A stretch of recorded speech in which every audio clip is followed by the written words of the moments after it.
ప్రభు నన్ను మర్చిపోయాడు అనుకుంటున్నావు కదా నువ్వు. నీకు వచ్చే శ్రమను బట్టి, నీ జీవితంలో వచ్చిన నిందలను బట్టి, అవమానాన్ని బట్టి, ఆయన ఉంటే ఎందుకు సార్ ఇలా జరుగుతుంది, ఆయన ఉంటే ఎందుకన్నా మా జీవితం ఇలాంటి పరిస్థితులు, ఈ కడ్డిక దారిద్ర్యం, ఈ నిందలు, అవమానాలు, ఓటమి, మనుషులందరూ మమ్మల్ని ప్రక్కకి నెట్టేసి, ఒంటరితనంలో నెట్టేసి భయంకరంగా బాధపడుతున్నారు.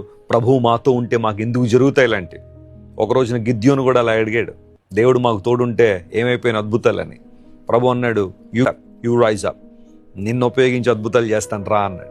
దేవుని చేతిలో ఎవరైతే తమను తాము సమర్పించుకుంటారో, ఆయన కార్యాలు చూడాలని సంసిద్ధత వ్యక్తం చేస్తారో, దేవుడు వారిని వాడుకొని అసాధారణ కార్యాలు జరిగిస్తారు. నేను నిన్ను మర్చిపోలేదు.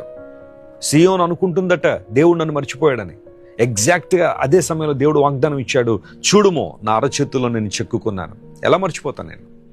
అరచేతుల్లో చెక్కబడిన వస్తువుకి భద్రత ఉంది, అంత ఈజీగా మనం వదిలిపెట్టలేం.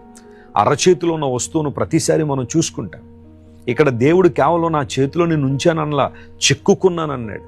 అరచేతిలో చెక్కబడాలంటే చెక్కేటప్పుడు గాయమవుతుంది. దేవుడు అంతగా మనల్ని ప్రేమించి తన చేతుల్లో మనల్ని చెక్కుకున్నాడు. ఆయన మనల్ని మర్చిపోలేరు.